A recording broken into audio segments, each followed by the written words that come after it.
In this video, I'm going to show you an amazing strat that will help you make a ton of money in this Save Stanton event. And the best part is, it's a solo friendly strat, so you don't need a crew or a friend to do this with you.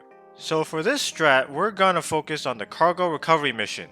To do this, you need a hover bike like the Pulse, Nox, or the Dragonfly, and a ship large enough to hold said hover bike. If you're using the Dragonfly, you'll need a bigger ship of course, like the Cutlass, which you can rent for cheap. Otherwise, a starter ship with a big enough cargo bay will do. And of course, the max lift tractor beam for moving cargo. And since these missions mainly happen around Hurston, you should set your spawn at Everest Harbor. Now that we got the setup out of the way, it's time for the real shit. Once you've quantumed to the mission location, fly until you're about 15 kilometers away from the lost cargo ship. This to make sure that the enemy ships don't aggro you. From there, hop onto your hover bike and fly the rest of the way there. Because enemy ships don't recognize hover bikes, they'll be sitting ducks. Most of them are small size 2 ships, which can be easily destroyed with your hover bike.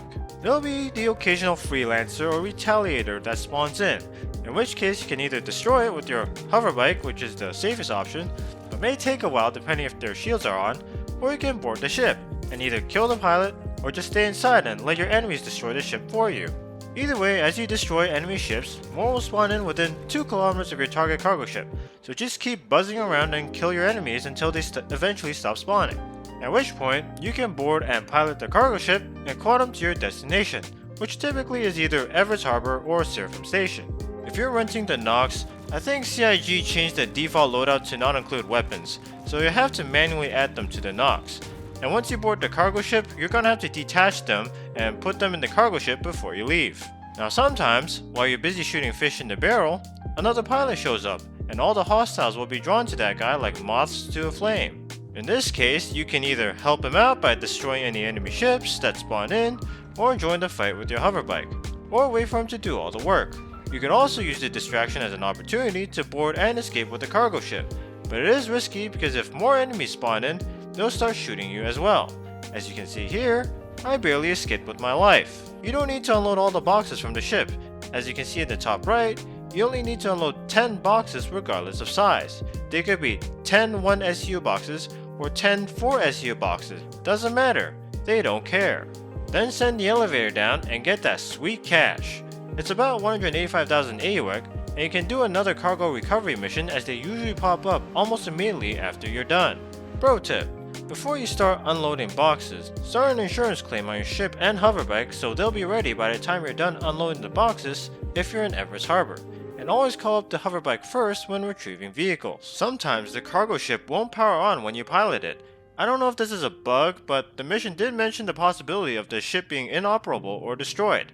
In that case, I'd recommend leaving one of the larger enemy ships intact so you can use it to transport the cargo, or use your own ship if it has the capacity. This mission was also the first time I used the Argo ATLS, and I gotta say, this thing makes the mission a lot more fun. It's only 75k from in-game shops, so it'll pay for itself. You can bring it with you for the mission assuming your ship can fit both the hover bike and the ATLS as shown in my Drake cutter.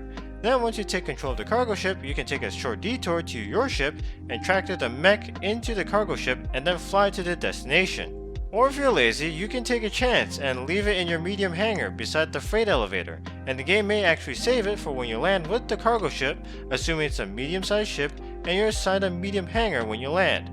Honestly, spawning ground vehicles from elevators can't come soon enough. The one thing I wish you could do with this mech is 0G traversal with the ATLS tractor beam, so I don't have to use the max lift to carry it around in space. One last thing I should mention about the ATLS, because Star Citizen's got a Star Citizen, the tractor beam is currently bugged, but there's an easy workaround. Before using the ATLS, you have to touch each box with a multi-tool or max lift before you can move them with the ATLS.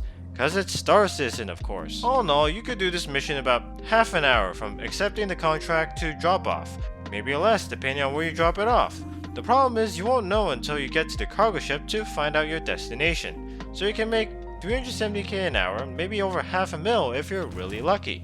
I can't say for sure if the ATLS would make it faster, probably not, but it does make unloading cargo more fun. Currently, the first chapter of the Save Stanton event is live, and according to the devs, Chapter 2 will begin once Alpha 4.0 launches. I don't know if that means that this part of the event will continue until Alpha 4.0. If it does, then it's gonna be a while, that's for sure. But according to CIG, this is a one-time event, so it's no time like the present to participate. And if you enjoyed or found this video helpful, hit that like button, subscribe and ring that bell. I'll be checking out other missions in the event as well. I haven't done the Assist Cargo Haulers mission, which might be easier actually. I've tried to do Phase 3 involving the Idris. So far it has bugged every time I've tried it. Regardless, stay tuned for that. And also, there will be rewards if you do these missions a certain number of times. For Chapter 1, there are these Pyro Repeaters. But knowing Star Citizen, I wouldn't be surprised if something goes wrong. In the meantime, another event is going on at the time of this recording, the IAE Expo. And with it, a bunch of new ships are available for rental, one of which is a new starter ship called the Crusader Intrepid. And if you want to know why this ship might be complete garbage compared to other starter ships, then I highly recommend you watch this video right here.